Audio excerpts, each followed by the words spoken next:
Salut à toi qui écoute en ce moment. Salut! Peut-être que tu es en train de relire ce mail pro pour la 10e fois là, en te répétant «Allez, je vais tenir, c'est pour l'équipe». On l'a tous fait, ouais. C'est ça, pendant que tu sens une petite partie de toi s'éteindre sans bruit. Vraiment comme une bougie qu'on oublierait dans le vent. C'est une image forte, mais tellement vraie. Et aujourd'hui, on va plonger en profondeur dans les notes de l'épisode 4 de la saison 2 du cabinet Joker Impact. Parce qu'on s'attaque à un mythe vicieux des entreprises en 2026. Le mythe du bon soldat.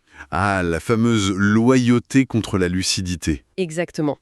L'idée, c'est de comprendre comment être fiable sans s'étendre et comment dire vrai sans tout casser autour de soi. C'est tout l'enjeu. Parce que ce dévouement silencieux, on l'applaudit souvent.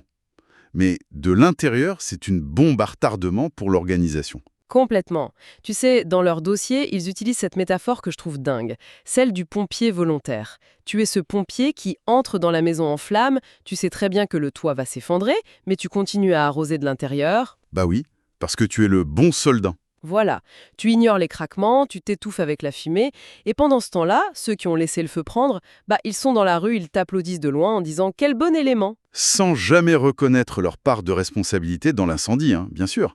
C'est le cœur du problème. On glorifie cette loyauté aveugle. Le salarié qui dit oui à tout, le manager qui cache les mauvaises nouvelles pour pas déranger. Sauf que derrière ces beaux discours sur l'engagement, la vérité c'est que ça fait couler les boîtes. Ah mais totalement. D'ailleurs, on ne s'appuie pas juste sur des concepts en l'air. Les études Gallup de 2025 le montrent clairement.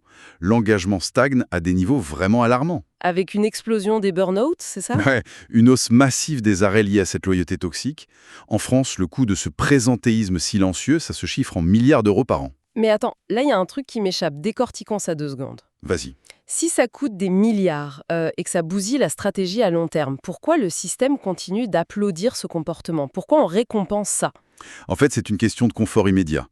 Le système confond le confort à court terme avec la performance. Le bon soldat, c'est le collaborateur zéro friction. Il absorbe tout. Exactement. Il empêche le bruit des problèmes structurels de remonter à la direction. Donc sur le moment, pour les managers, c'est super rassurant. Ouais, ça évite les remises en question, du coup on punit presque la lucidité. C'est ça. Celui qui lève la main pour dire attention, on va dans le mur », il est perçu comme l'élément perturbateur. On lui reproche un manque d'esprit d'équipe. C'est cynique quand on y pense. Très. Et les conséquences sont brutales. Ça crée un épuisement silencieux et une hypocrisie qui pourrit toutes les relations de travail. D'ailleurs, les notes de Joker Impact mettent en avant 2 cas réels qui illustrent ça parfaitement. Hmm. Le premier sert vraiment le cœur. À le responsable d'entrepôt. Ouais, un gars dans la grande distribution française en 2025. Le mec bossait 65 heures par semaine. Il couvrait tous les retards de la chaîne logistique, il réparait les machines lui-même. Et il taisait les problèmes de sécurité. Exactement. Juste pour que ses équipes ne subissent pas la pression de la direction. Jusqu'au jour où un accident grave s'est produit. Un accident totalement évitable. Et là, c'est l'effondrement. C'est ça. Burn-out clinique d'une sévérité extrême, tout le monde avait ses petites raisons de se taire, et à la fin, tout le monde a perdu. L'équipe a perdu son pilier, la boîte a perdu un talent clé. C'est dramatique, mais c'est tellement classique. Ça me fait penser à l'autre cas clinique, celui de Nathalie. Ah oui, et la directrice administrative. Elle a absorbé toutes les réorganisations, les directives absurdes, sans jamais rien dire. Et en matin, elle s'assoit devant son écran, les mains sur le clavier. Et plus rien. Plus rien. Paralysie totale. Pas de larmes. Juste un vide absolu. Sa phrase, quand elle a été accompagnée plus tard, elle résume tout. Elle a dit « Je pensais que me taire était une forme de respect. Je réalise maintenant que c'était une forme de disparition. » Ouf! Une forme de disparition. C'est glaçant de lucidité. Ouais. Mais comment on en arrive là? Je veux dire, comment le cerveau humain peut rationaliser cette autodestruction? Les analystes de Joker Impact décortiquent ça en 3 mécanismes psychologiques très précis. La première couche, ça remonte loin, c'est l'apprentissage précoce. Donc dès l'enfance? C'est ça. On intègre très jeune que notre valeur aux yeux de l'autorité, donc le droit d'être aimé ou intégré, ça dépend uniquement de notre utilité. Si je suis docile, j'ai de la valeur. Et on plaque ça sur son boss 30 ans plus tard. Exactement. Et là-dessus se greffe la deuxième couche, la récompense systémique. L'entreprise voit ça et elle te valorise, elle te donne des primes pour ta fameuse disponibilité. Donc ça confirme au cerveau que se taire est la bonne stratégie. Voilà.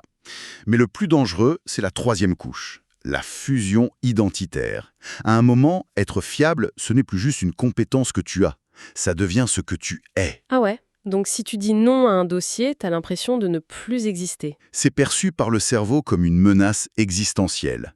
L'amygdale s'affole. C'est pour ça qu'ils vont jusqu'au burn-out. Le corps doit physiquement céder pour justifier l'arrêt. C'est terrifiant. Si cette loyauté devient notre identité au point de nous détruire, il faut urgemment changer la définition du mot. C'est tout l'enjeu. Dans les sources, ils font une distinction majeure entre la loyauté subie et la loyauté choisie. La loyauté subie, c'est celle motivée par la peur et le besoin de validation, c'est ça? Exactement. Celle qui mène au silence complice. Alors que la loyauté choisie, elle est vivante, elle se questionne, elle n'exclut pas l'esprit critique. Tu sais à quoi ça me fait penser? C'est comme la différence entre un otage et un véritable partenaire. C'est une bonne analogie, ouais. L'otage, il reste parce qu'il ne peut pas fuir, et il sourit pour survivre. Le partenaire, lui, il reste parce qu'il croit au projet.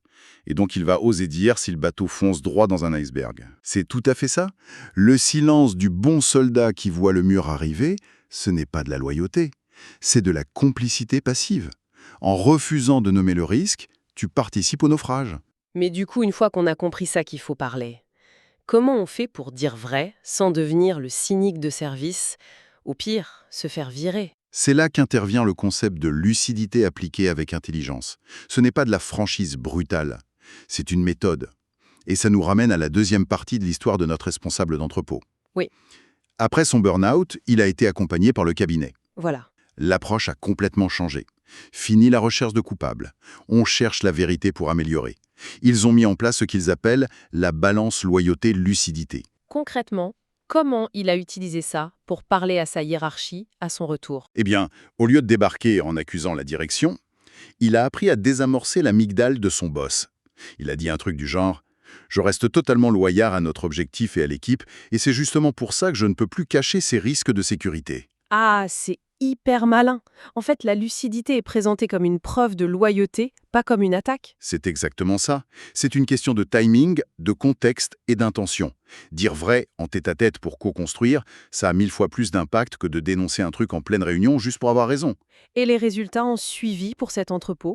La confiance a été renforcée, les incidents ont baissé, l'énergie est revenue. Parce qu'on gaspillait plus l'énergie à maintenir un mensonge par omission. Il y a cette citation de Sophia, la consultante stratégique du cabinet, que je trouve géniale. Elle dit « Certaines cartes changent une partie, d'autres changent un destin ».